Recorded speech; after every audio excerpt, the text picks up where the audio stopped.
I'm the director of Saving Shame, Killing Glory by Keith Taylor.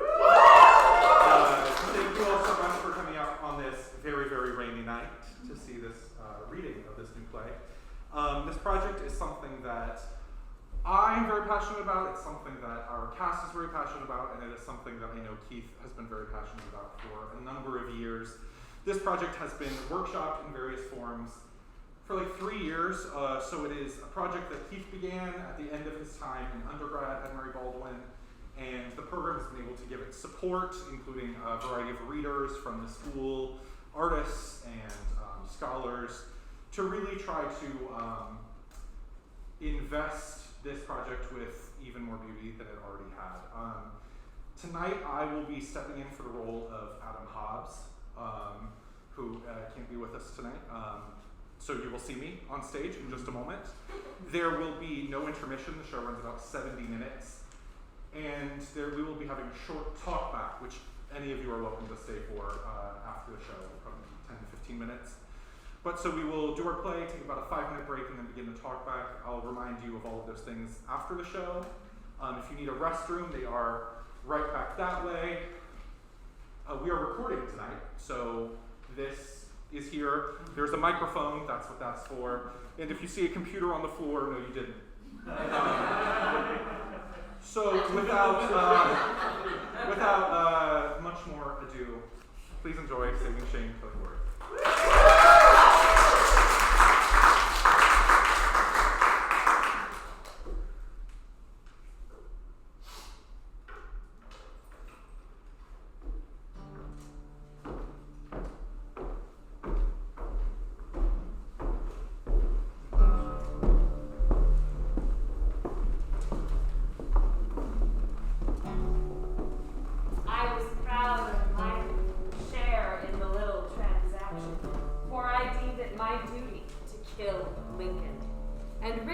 Of that horrible tyrant, just as Brown saw his duty in bringing war to Virginia.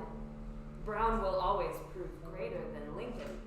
Open force is holier than hidden craft. John Brown was a brave old man.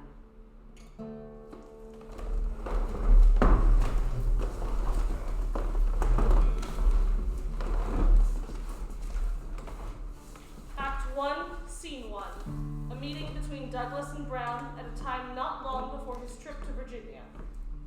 In person he was lean, strong, and sinewy, of the best New England mold, built for times of trouble and fitted to grapple with the flintiest hardships. Clad in plain American woolen, shod in boots of cowhide leather, and wearing a cravat of the same substantial material.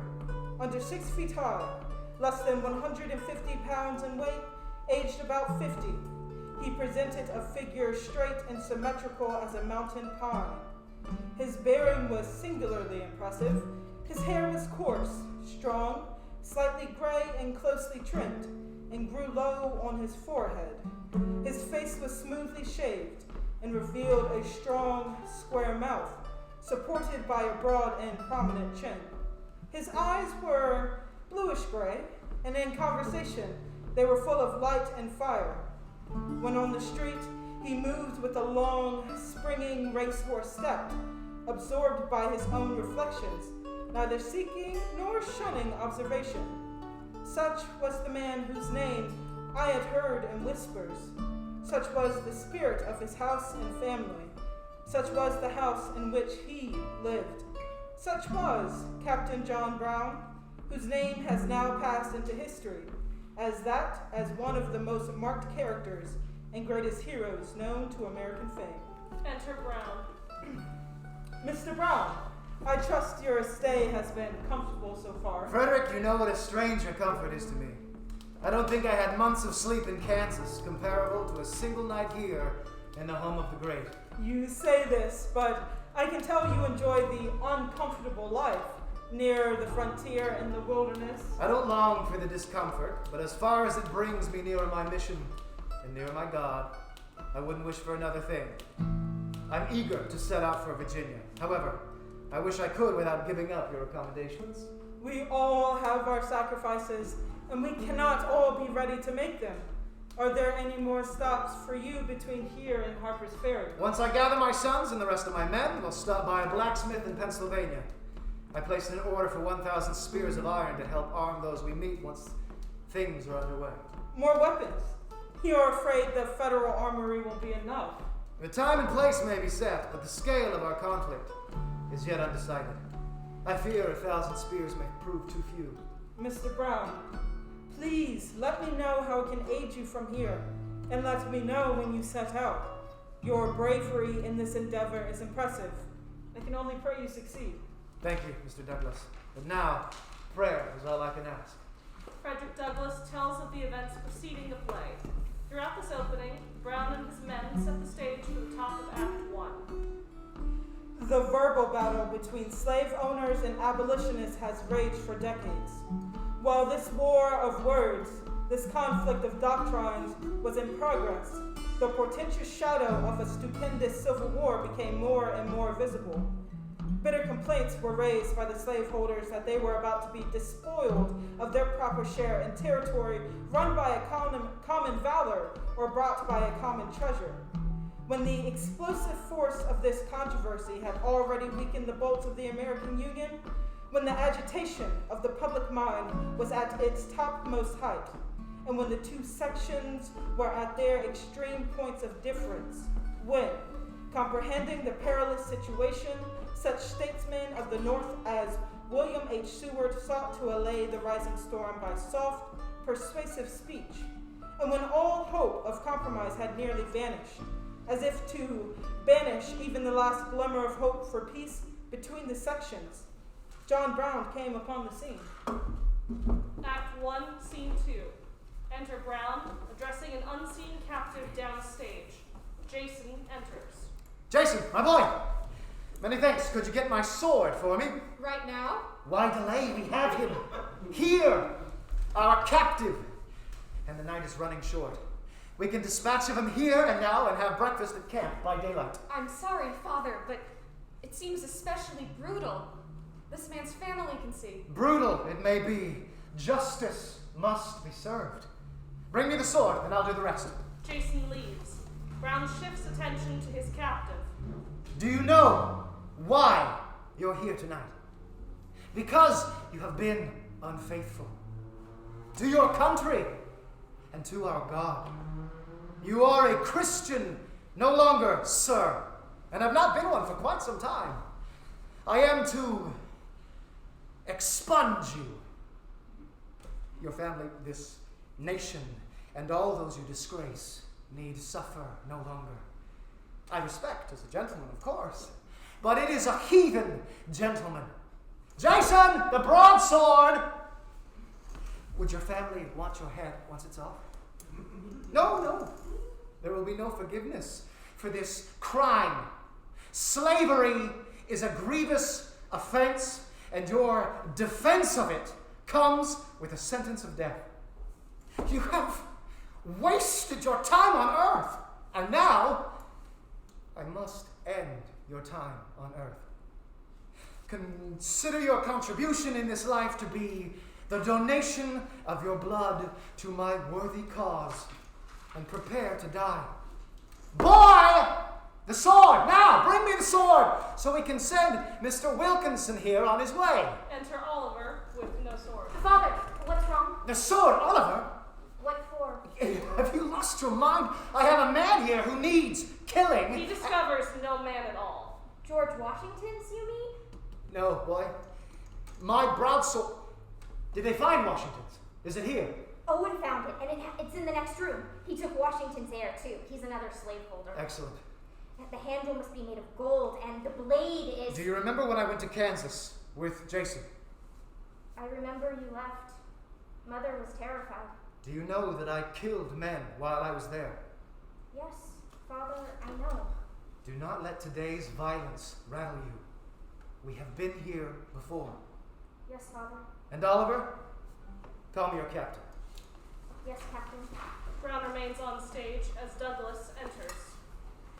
Act 1, Scene 3. Brown's exploits with the broadsword in Kansas made him famous long before he prepared for his grand plan. On the night of the 16th of October, 1859, there appeared near the confluence of the Potomac and Shenandoah rivers a party of 19 men, 14 white and 5 colored. They were not only armed themselves, but they brought with them a large supply of arms for such persons as might join them.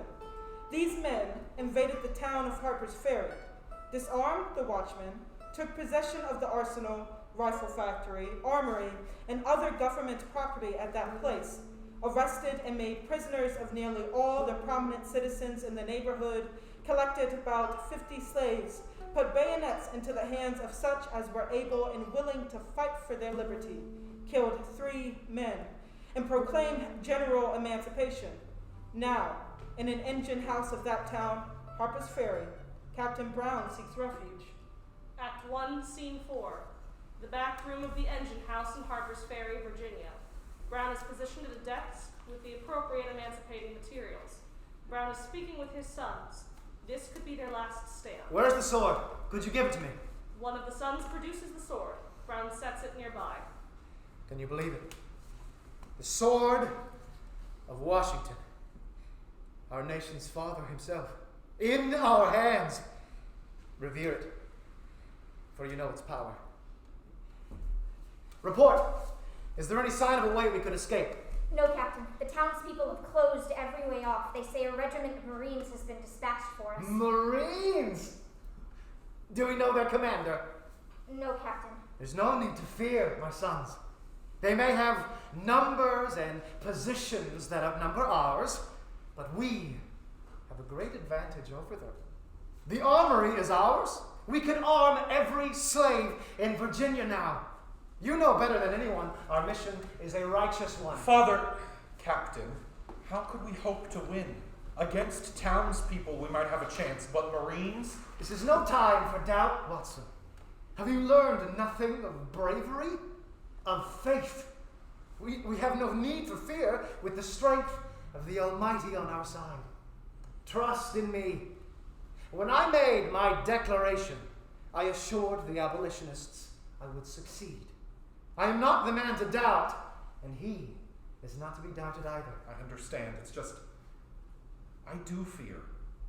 I fear that we might meet our ends here.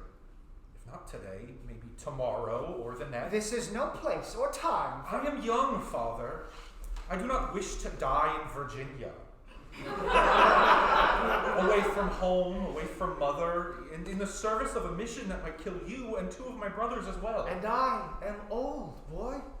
Life's purpose calls for us in different ways and at different times. Trust in me, Watson. I will not lead astray. And have you never led us astray before? Can't you have faith, Watson? Father, Captain, has never failed. We aren't infallible, Oliver. Our missions have had their share of shortcomings before. We've got to have faith. Do you forget Jason? Doubt as much as you like. By the end of all this, it will serve as an illustration of the power of our resolve. Doubt while you can. I promise you, you will never doubt again. And what of you, Oliver? I regret that these are the circumstances of your first journey with me. I would have it no other way, Captain. You know how long I've waited to fight by your side. This feels like a fitting start. You aren't afraid of our position? I trust in you, Captain. There's a true soldier if I ever met one. Now, we have a fort to defend and slaves to free. Fetch Mr. Dangerfield Newby for me. I know it's brave of us to fight as we are, but for a freeman to join us is even more. The 2 sons exit. Through the door we hear some gunfire and yelling, the sounds of the holdout. And keep me informed of those Marines! The door slams shut. The map shows a chance to make it to the river. This damned fort. I'll not die in it. Not after so much success capturing the relic and the arms. Brown turns his attention to the sword. A relic from the House of Washington. We won this nation from the Brits. Our freedom! Freedom for some, at least. When Washington, our nation's father, held thee, this same power, justice, coursed through him. The righteous spirit of change is in my blood. Revolution, my destiny, to fight and free the slaves, just as the fate of Washington and my father's father to fight for freedom. Jason enters. Captain, we need your help. Oh, and I sent for Dangerfield. What is it? The ruffians, sir. They have us surrounded. Ruffians? Yes, sir. The ruffians have the house surrounded. Jason! But you're not here, son. You're... Captain, the ruffians are here. You told me to stand watch, but they're here. What do I do now? Enough of this, Owen. Tell me what's going on. Owen? He went out of town with you. I stayed behind to watch for the ruffians, remember? Well, you all searched for another way out of Osawatomie, away from Kansas. What? No. No, you've got it all wrong, Jason. The Potomac, Harpers Ferry, the raid. Jason, we're far from Kansas. Brown struggles to understand all this. But you... Died in Osawatomie. A man enters. Step aside. I know you. Halt! Jason continues toward him until he gets too close. The man shoots him. Jason stops, dead in his tracks. My son. Jason. Jason, you're going to be all right. I'm on my way. Jason is now Owen. Brown finds himself in two different places and times. It is impossible to reconcile. Captain, Father, I regret to report that Dangerfield Newby is no longer with us. No longer with us. I'm afraid he never made it to the engine house, sir. They said he was shot in the dash over here. The townspeople confirmed this much. And more. More? They said that he was dead by the time they got to him, but that didn't stop them from... They didn't leave it at that. You're right, Father. These people, their cruelty knows no bounds, slave or not. What did they do to Newby? There was never a more honorable man in this town. Enter Watson and Oliver. Father, we're truly surrounded and we don't have enough boards to fully cover the windows. I'll see to them. Bounding out of the room. Where's his body? He deserves a burial. Owen, are you all right? It's okay, Oliver. I'm well. How are the two of you holding up? We're okay. I'm scared. Owen, I know that Father and you have been in these situations before, but doesn't this one seem really bad? I understand, Watson. Men with guns and so far from home, we don't know for sure what will happen at all. But I can tell you that I have faith, just as Father and Oliver have faith, that by the grace of God or that man's pure determination, we will make it out of here. See, Watson, I told you they have a plan. Have you ever been scared with Father? Once, when Jason and I were young and at church. Did he yell at you two for looking at girls like usual? What? That's the reason he usually yells at us at church for. Only because you look so weird and forget to close your mouth. No, it wasn't because we looked at girls. I was scared because it was the first time that I saw people angry at Father in the congregation. When Jason and I sat down in our pew, Father invited a man to join with us, a black man. And you know just how Father reacted when they tried to make Father tell his friend to move before the sermon started. He probably jumped up on the pew and yelled them out of the church. I'm sure he had his own sermon prepared for just that moment. I know he did, because I heard him practice it for nights leading up to it. Brown enters, agitated, but realizes he doesn't want to disturb his son's cheerful mood. Owen, shall we resume with the planning? Of course. Watson, Oliver, leave us. Yes, sirs. They exit. Virginia. They took Dangerfield's life twice in this world. Once with bondage, and again, now, with murder. This is why we must not fail, Owen.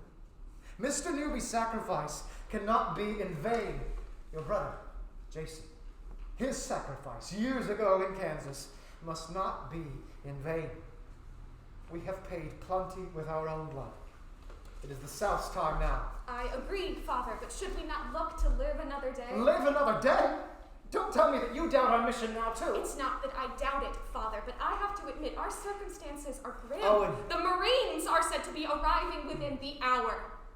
We can't anticipate a better chance to escape than we have now, and that chance disappears by the minute. Minutes and hours, Gesundheit, are nothing compared to the eternal sacrifice made by so many to get us here.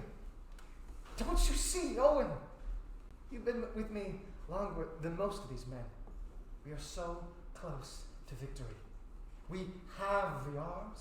We are in slave territory. All we need to do is overcome this final impediment, and we'll rid this country of slavery once and for all. Our final impediment is a regiment of United States Marines. How many are we in this engine house? A dozen? We can barely hold off the townspeople. What's your plan for the army headed our way? I don't believe they're Marines.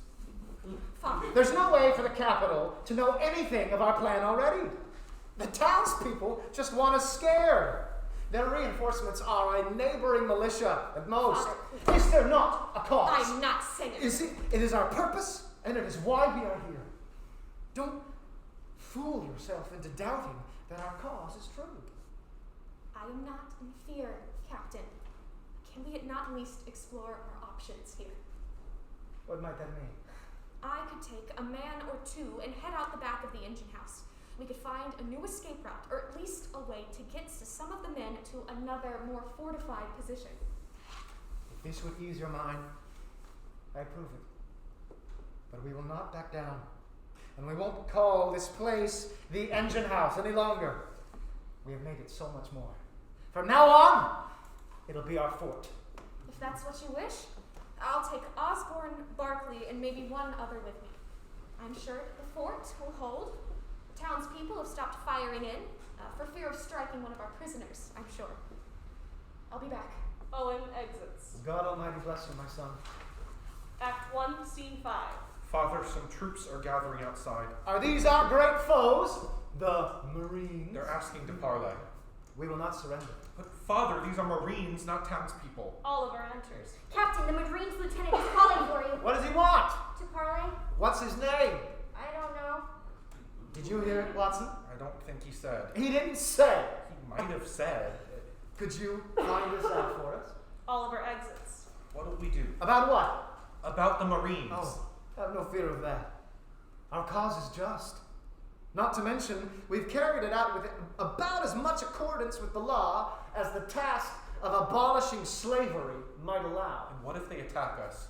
In that unlikely case, I've already sent your brother Owen out to scout for an alternative path. I understand your doubts, Watson, but have no fear. We will succeed. I've lost the lives of too many sons to be uncareful with yours. I trust you, Father. Oliver re-enters. Stewart, sir. Stewart. That's his name. Lieutenant Stewart from the U.S. Marines in Washington. Stewart, huh? Never heard of him. And only a lieutenant. Not even a captain or a major. They must not be taking our little insurgency very seriously. Did he say anything else? Just that he wished to negotiate the terms of our surrender. Does the lieutenant know that we do not intend to surrender? I believe he does, sir. I appreciate your efforts so far, boys. The both of you. Where is Lieutenant Stewart now, Oliver? They're still at the door. Get within earshot of him, Watson. You will be my tongue. Watson takes a position in the doorway. Just inside the room, Brown is using as his command station. In the ensuing negotiation, Brown speaks to Watson, who calls Brown's words to Stewart, and the same for Stewart's words to Brown. There is silence of characters on stage as Watson listens to Stewart calling in. How should I start? Tell him that Captain Brown wishes to hear from him. Lieutenant Stewart, Captain Brown wishes to hear from you. He said, what would you like to hear? Who does he report to? Captain Brown would like to know who you report to. He said that he reports to Colonel... Damn it. Colonel who was that? Colonel Robert E. Lee, Father. Oh. Lee? Now he is one I've heard of. Tell him we do not wish to surrender. Captain Brown! Is all that necessary? Tell him we do not surrender. We will not surrender at this time. At this time? We will not surrender, not now or ever. There can't be any harm in leaving the door open. Oh, wait, he's saying... He says that surrender is our only hope. He says they'll storm the engine house if we do not give in now. Bluffing, he is. They won't storm my fort. How are other men out there? Do they seem in bad spirits? Some of the men are a little hurt from the dash to the fort, but we'll all follow you to the gates of hell, Captain. That's the spirit, my boy. And what of Owen? Is there any sign of his party out there? No sign. They'll never attack us with the prisoners in the front room. Father's right, Watson. This Marine is bluffing. He's giving us one more chance to forfeit the fort. We shall never forfeit, Lieutenant. You are interfering in the will of your Creator, and soon you might out your hand to the countless others who stood in our way. And now what of old Stewart? He's walking away from the door. His hand is out. He's signaling a thumb down. The sound of gunfire floods the front room as Brown's men find themselves in a shootout with the Marines outside. Watson and Oliver rush to their weapons and join in the conflict. Brown remains. As Brown looks out through the doorway, a man makes his way on stage. Dangerfield. He finds a spot to crouch around an imaginary campfire somewhere on stage. Brown turns and spots him. Dangerfield, there you are. How are things? This trail's been tough for me. The trail's been tough for us all, Mr. Newby. But your sacrifices along the way have been among the most admirable. I just hope to see my family again. I wish that for you. The sacrifices are a lot to bear. The news from these letters just gets bleaker and bleaker. I hope we're getting close. What are the letters? From my wife, my family, And where is she? in Virginia. Virginia? But Mr. Newby, I thought you were a free man. I am a free man. My family was not so lucky. Combing through the letters, explaining to Brown. These letters, they're all I have of them for now. I escaped. They are bound. Their price was $1,500. $1,500. Something went wrong. When I got there, Master Jennings came to me personally. He was always a son of a bitch. But a deal's a deal, right? Not for us, I guess. Not for me. He raised the price to $3,000. Said something about my daughter growing. I wish I could see. The man who owns my family telling me that my children have grown when I haven't seen them in a lifetime. But I didn't have enough, so I rode north, and I joined you. In this letter, she says Jennings is going to sell them, separated forever. I knew I could never afford it, but I found something else to believe in. I tried to believe in you, Captain Brown. This is our mission, our cause, Dangerfield. I wish I'd known the story before. I'm sorry. I'm sorry for this. For what? For everything. Your family, they need us. It's too late, Mr. Brown. No, it isn't. We can still free them. We have plenty of time. Reading. I want you to buy me as soon as possible. For if you do not get me, someone else will. We will free them, Dangerfield. It has been like a troubled dream to me. It is said that the master is in want of money. If so, I know not what time he may sell me. Then all my bright hopes of the future are blasted. For there has been one bright hope to cheer me in all my troubles, that is to be with you.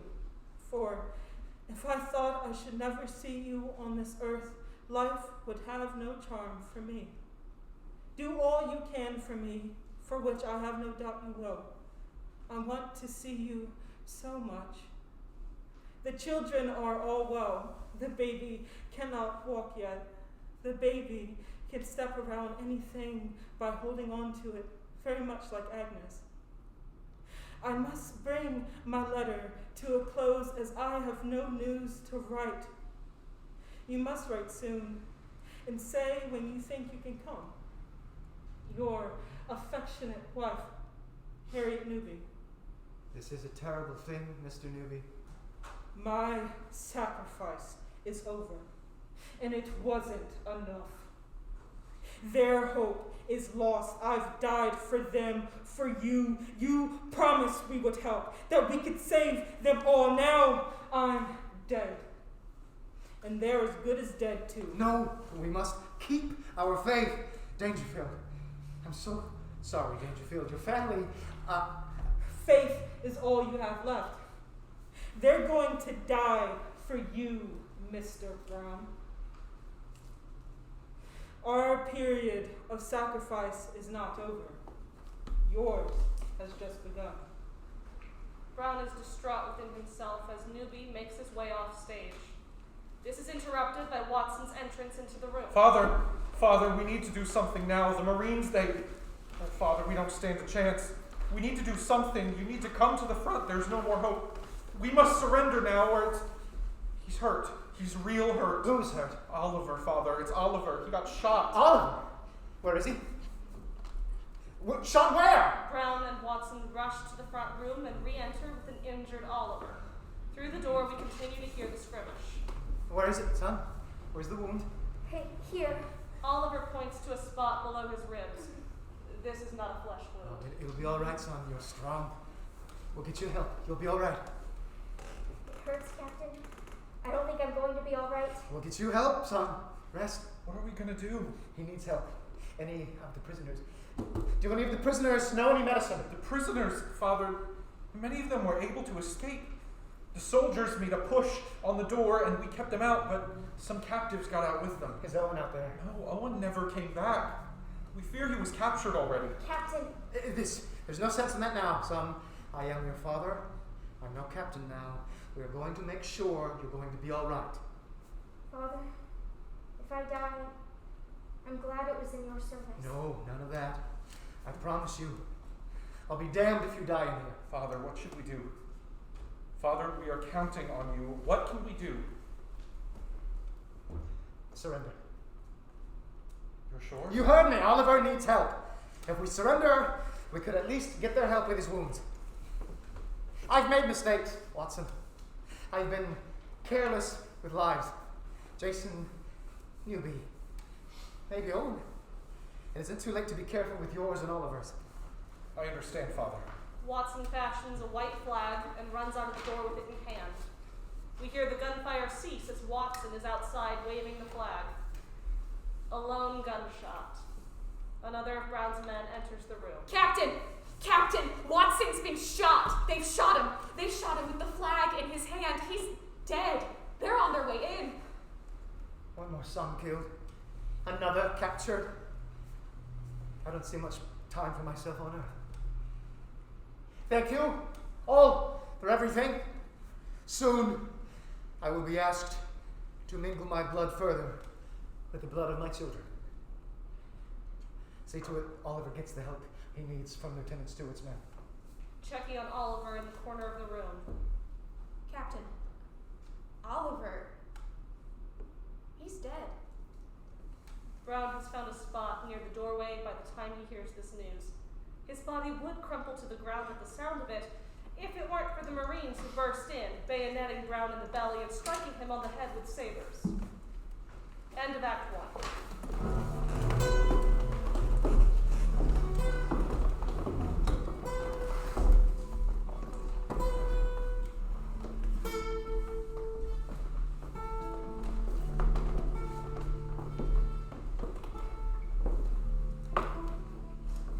Interlude.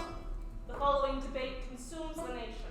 rumors reached this place late last night about 8 o'clock by telegraph of a slave insurrection at Harpers Ferry. The dispatch was from the operator at Richmond and stated the slaves, under the lead of white men, had taken possession of the arsenal and sent wagon loads of muskets and rifles to slaves in the surrounding country, and that large numbers had been killed. They had cut and destroyed the telegraph wires. It is further stated that Governor Wise has left Richmond with several military companies, and that 2 companies from Washington with 3 12-pounders had gone from that city with orders to take the bridge at all hazards by midnight. Troops from Old Point Comfort had also been ordered out, and companies from Baltimore had also repaired to Harpers Ferry. The pay house is said to have been robbed of a large sum of money. These rumors may be exaggerated in some particulars, but there seems to be no doubt from what we learn of Mr. Baskin, the operator at this place, of the fact of this insurrection. We think it probable, however, that a rebellion among the white operatives at the armory has been mistaken for slave insurrection, though it is probable that some Negroes may have been induced to join them. When I aided in the capture and execution of John Brown, I looked at the traitor and terrorizer with unlimited, undeniable contempt. He was made desperate and almost crazy by the treatment he received in Kansas. It was not a mad idea concocted in Ohio, but a mighty purpose born of religious conviction which he nourished in his heart for half a lifetime. So mad and hopeless an enterprise could hardly be credited, but it is true, and no less strange than true. They must have been not only the wildest and silliest of fanatics, but wholly unacquainted with our state and our people. John Brown, who was a murderer on our western border, who was fairly tried and convicted before an impartial judge and jury of treason, and who, by the way, has since been made a god. That new saint, than whom nothing purer or more brave was ever led into conflict and death, the new saint, awaiting his martyrdom, and who, if he shall suffer, will make the gallows glorious like the cross. We regret that there should be such eagerness to make away with the distinguished chief of the army of invasion. We protest against the premature hanging of Osawatomie Brown because the newspapers have not yet exhausted the supply of paragraphs which we will afford daily as long as he is permitted to live. Harpers Ferry, John Brown was no Republican, and you have failed to implicate a single Republican in his Harpers Ferry enterprise. I was helping our common country to perform an act of justice, but what was a crime in poor John Brown is now considered by themselves as the greatest and only virtue of the whole Republican Party. His zeal in the cause of my race was far greater than mine. It was as the burning sun to my taper light. Mine was bounded by time, his stretched away to the boundless shores of eternity. I could live for the slave, but he could die for him. Strange transmigration. Vice to become a virtue, simply because more indulge in it. He is standing in the footprints of old John Brown, but no more fit to stand with that rugged old hero, great God. No, John Brown was a man inspired, the grandest character of this century. You can weigh his body well enough, but how and in what balance weigh John Brown? He exits.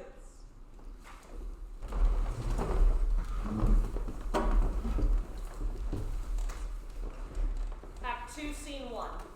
Enter Brown, bandaged on the head and injured thoroughly in the ribs and chest.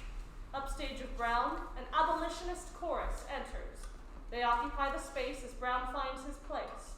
The chorus fills the room with growing cacophony. All right, gentlemen, are we ready? Should we consider more than petitioning? Petitions and elections are the way of the democracy. That will be our focus. Could we not do more? Oh, what exactly are you proposing, Mr. Cattle? Donations of food? Who would we send? There are plenty who would be willing to go. If that's what you want, then you should go. Oh, what could one man do? We'd need legions. Could we not at least try? It is impossible. The problem lies in the legislature. But what about the ruffians' violence? Foolish border skirmishes only help our cause. Help our cause. Our comrades are dying. They won't die in vain. We will elect an abolitionist. How could we hope to do that? They have all the Well, votes. people will come to their senses. This is a Christian nation. It is the Christians who own the slaves. We must take to the territories. But what if it turns to war?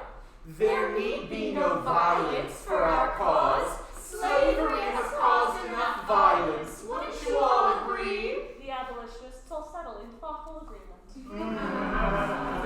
Action! These men are all talk.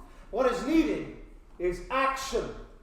These words are of no use. What we need, what the nation's slaves need, is action. Never in all of history did words send a message or change a mind or free a slave. Those are things done by action. Before, when the world had turned to unforgivable and irreconcilable sin, did the Almighty use a petition to bring about justice? Did he call a vote on the matter? Or did he call upon the tides? He took action in response to the abuses of evil. And, my dear friends, I fear action must be taken again. To solve the problem of slavery, I will not need petitions or votes or words of any kind. Freedom for all will come by my hand, for the flood is within me. Mr. Brown, what in God's name are you proposing? Violence in God's name. Violence in the name of liberty. You're mad. Much is said in these meetings about the scales of justice, but you men have far too long been blind to her sword. The abolitionist chorus becomes a prison chorus. The meeting dissolves. Brown has imagined them. Quiet in the cell. You shall not doubt me. What are you shouting? Do you even know where you are? What are you talking about? The meeting Brown begins to remember. of abolitionists. You're in Virginia, traitor. Oh yes, Virginia. In an instant, he experiences the act previous. Brown's surroundings reveal themselves to be a cell. Chorus exits. How could I forget? A coffin comes onto the stage for Brown to lay in. I remember those words. The crimes of this guilty land shall not be purged away, but with blood. Act 2, Scene 2. John Brown, in coffin, is on stage alone. Douglas enters and they begin to debate. I am proud of your sacrifice, old Captain Brown. A shame that things did not go according to your plan, but God works in mysterious ways, and you have advanced our cause far more than you could ever know. Our cause? Was our cause for innocents to die? Free men fighting for the sake of others to die in vain? In vain? Of course not. Our fight for freedom comes at a cost, of course, but no death on your expeditions could ever be counted in vain. Tell that to my sons. Did they need to die? Why don't you ask yourself that question? Are you not the man who brought them? I didn't bring them to die. I brought them so others may be free. Were they not aware of the risk? You prepared them for the possibility of failure, I presume. I don't know, Frederick.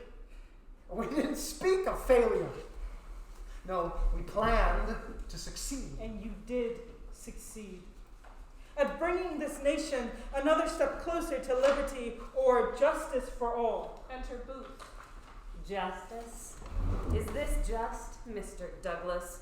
Brown invaded a land that was not his. He killed men who did him no harm. Violence is the way to make a change. Violence? In America. Violence begets violence and nothing more. I should have saved my sons. Violence can be a tool, and we have used it expertly in this case to draw us closer to change. Tools build and repair. What have I made with this tool of violence? Graves for men I called my enemy in Kansas. Coffins for my sons in Kansas and in Virginia. A gallows for myself in Charlestown. What has it got me? They can't hear us unless we use our fists and teeth to tear them apart. What you've done will tear the whole nation apart. Hundreds of thousands killed in the glorious aftermath of the fuse you lit. Lincoln will pay for his part in making it happen. I just want my family to be safe.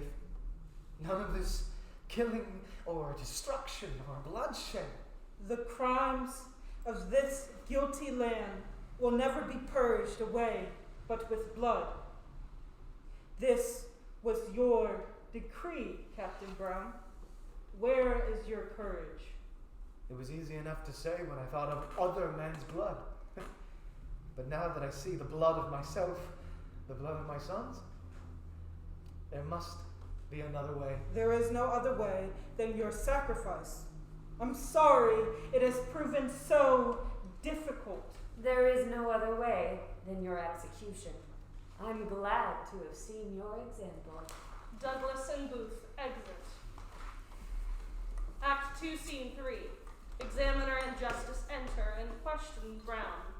His injuries prevent him from raising too high from his supine state. Where did you get the arms with which you attacked the armory? I purchased them. In what state? That I would not state. What arms do you refer to? The spears. I purchased 1,000 pikes, made from metal and wood, and $1 apiece from a blacksmith in the north. With what intention? My personal use. Can you tell us who furnished the funds for your expedition?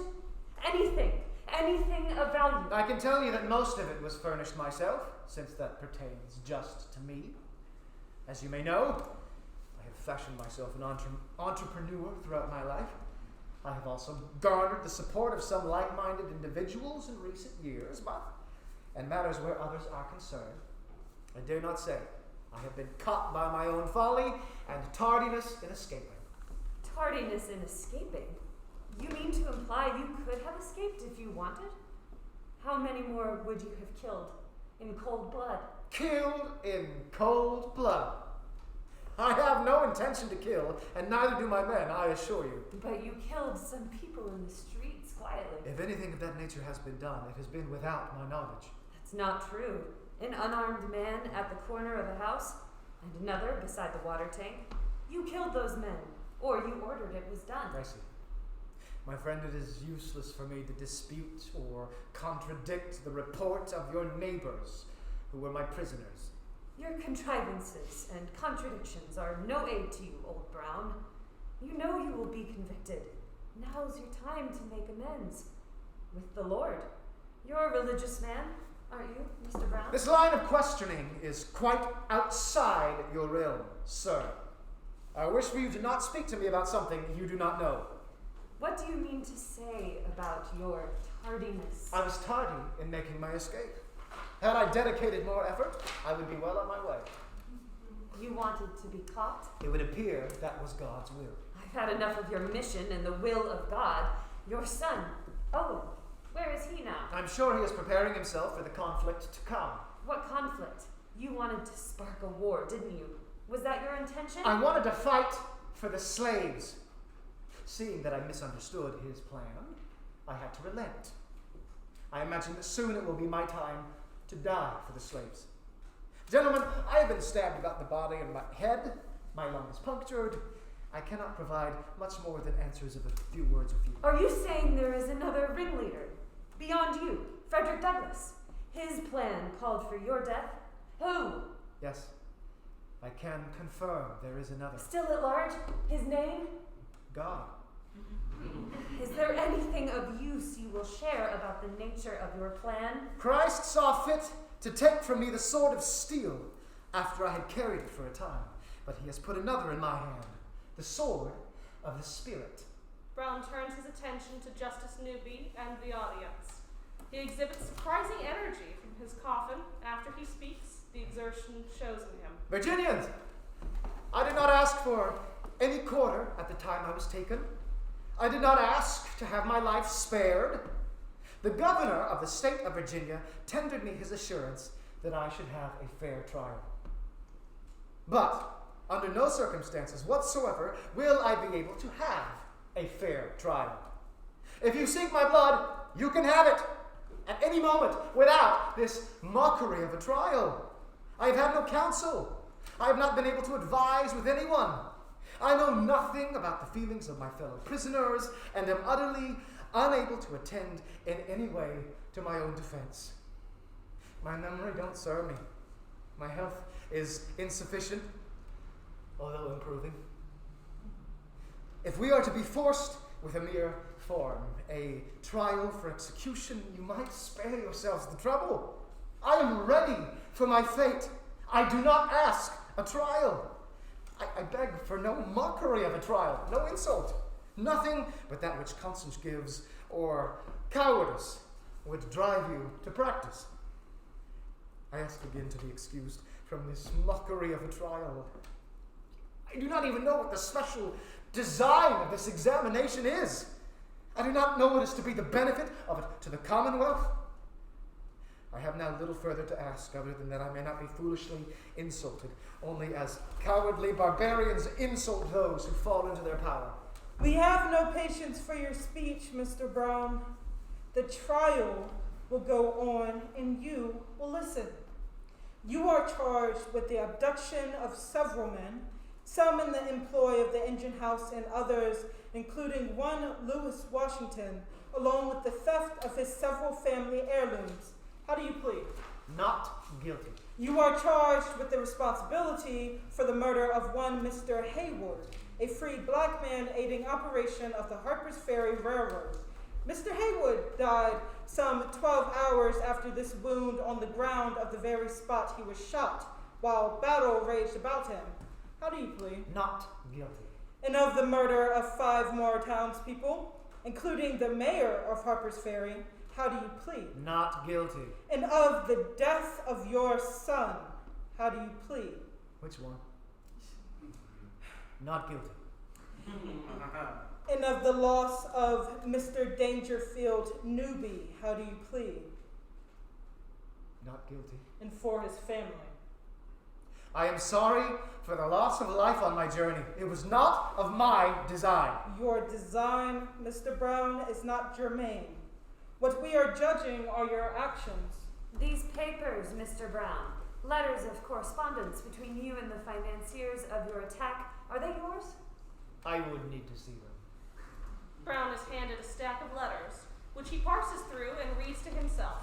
After he is satisfied with each document, he declares in a loud voice, Yes, that is mine.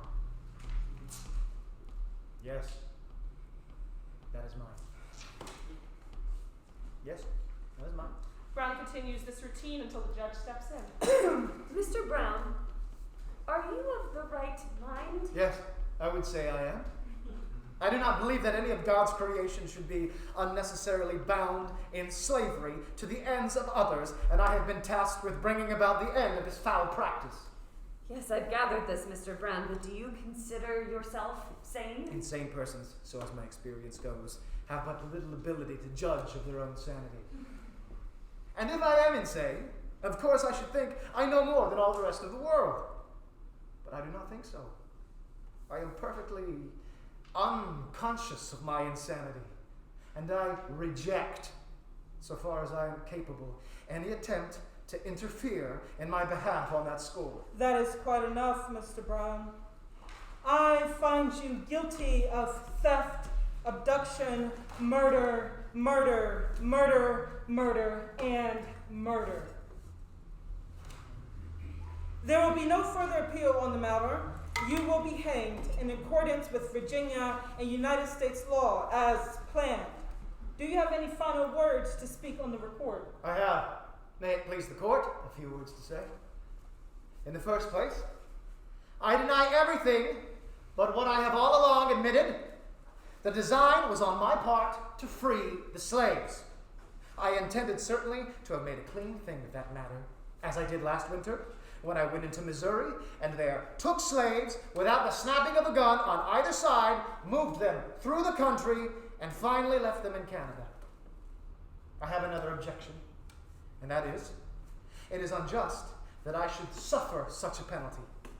Had I interfered in the manner which I admit, and which I admit has been fairly proved, had I so interfered in behalf of the rich, the powerful, the intelligent, the so-called great, or in behalf of any of their friends, either father, mother, brother, sister, wife, or children, or any of that class, and suffered and sacrificed what I have in this interference, it would have been all right, and every man in this court would have deemed it an act worthy of reward than punishment. This court acknowledges, as I suppose, the validity of the law of God. I see a book I kissed here, which I suppose to be the Bible, or at least the New Testament. That teaches me that all things whatsoever I would that men should do to me, I should do even so to them. It teaches me further. Remember them that are in bonds, as bound with them. I endeavored to act up to that instruction. I say, I am yet too young to understand that God is any respecter of persons. I believe that to have interfered as I have done, as I have always freely admitted I have done in behalf of his despised poor, was not wrong, but right. Now, if it is deemed necessary that I should forfeit my life for the furtherance of the ends of justice, and mingle my blood further with the blood of my children and with the blood of millions in this slave country whose rights are disregarded by wicked, cruel, and unjust enactments, I submit. So let it be done. Exit Justice Newby and Examiner. Act 2, Scene 4. Enter Douglas and Booth. It is a mistake to call him an insurrectionist. He opposed the authority of the Commonwealth of Virginia. The Commonwealth of Virginia. There is no such thing. There is no civil society, no government, nor can such exist except on the basis of impartial equal submission of its citizens by a performance of the duty of rendering justice between God and man. The government that refuses this is none but a pirate ship. Virginia herself is, today, only a chronic insurrection. I mean exactly what I say. I consider well my words, and she is a pirate ship. John Brown sails with letters of the mark from God and justice against every pirate he meets. He has twice as much right to hang Governor Wise as Governor Wise has to hang him. Enter a chorus of Brown's sons.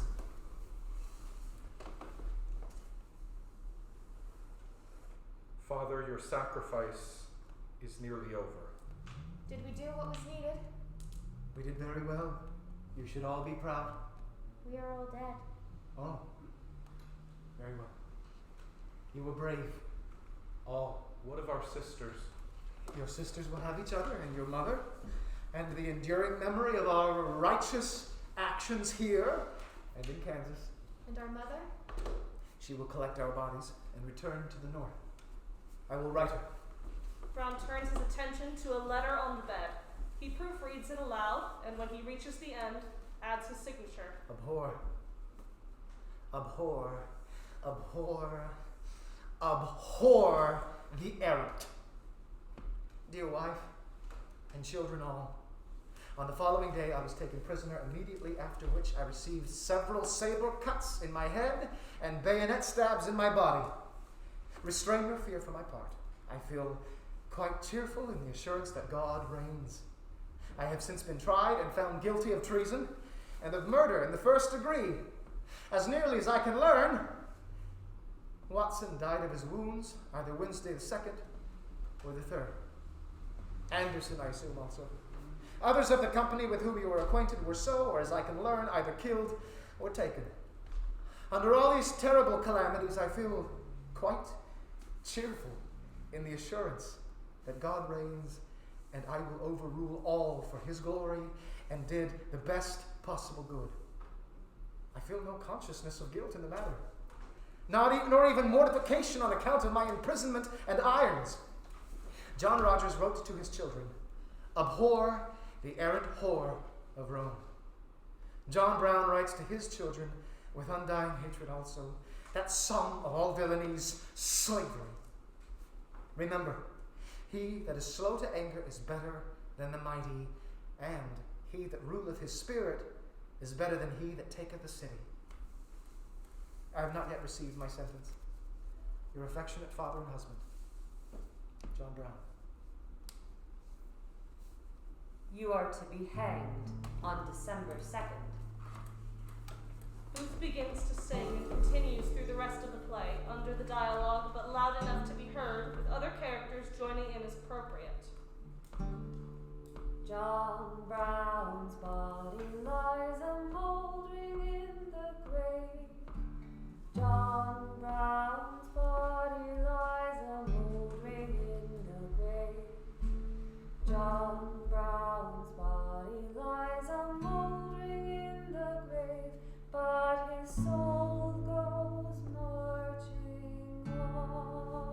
Postscript. Today, November 2nd, I was sentenced to be hanged on 2 December next. Do not grieve on my account. I'm still quite cheerful. Brown, loaded in his coffin, is carried slowly to the gallows by his sons through the remainder of the play.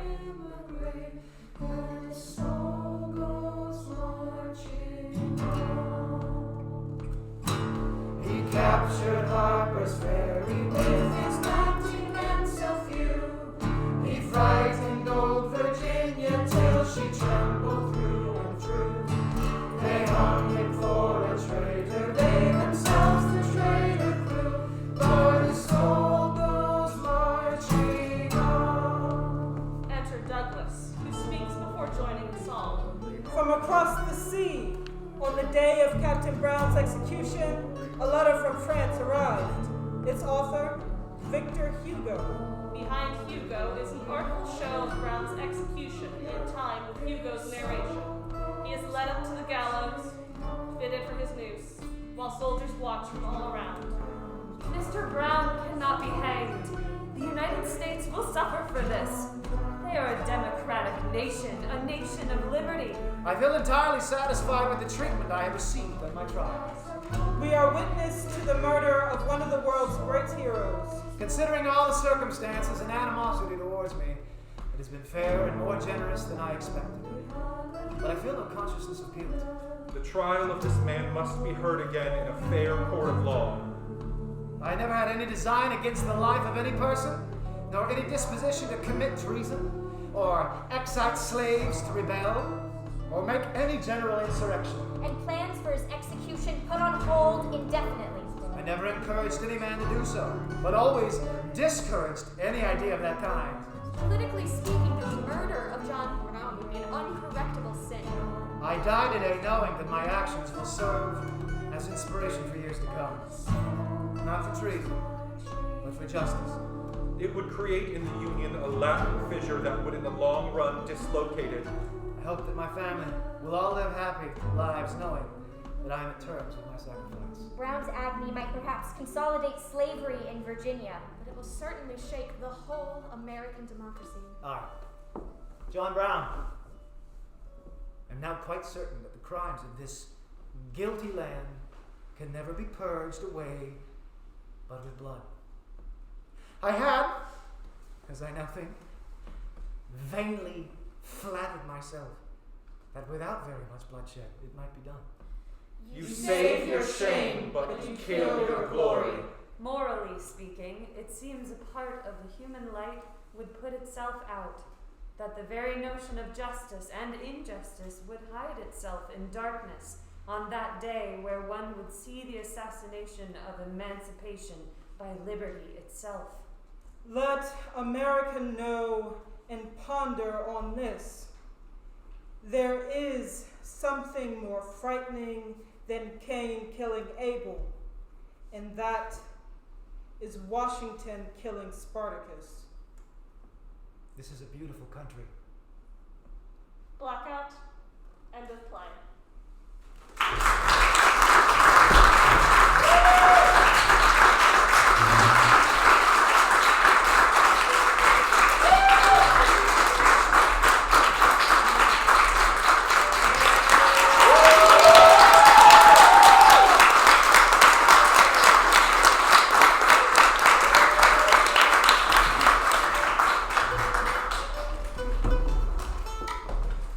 Thank you, everyone. Thank you so much. We're going to take about 5 minutes and then get set for a talk back, which you're welcome to stay for or not. Thank you all for coming. Have a great night.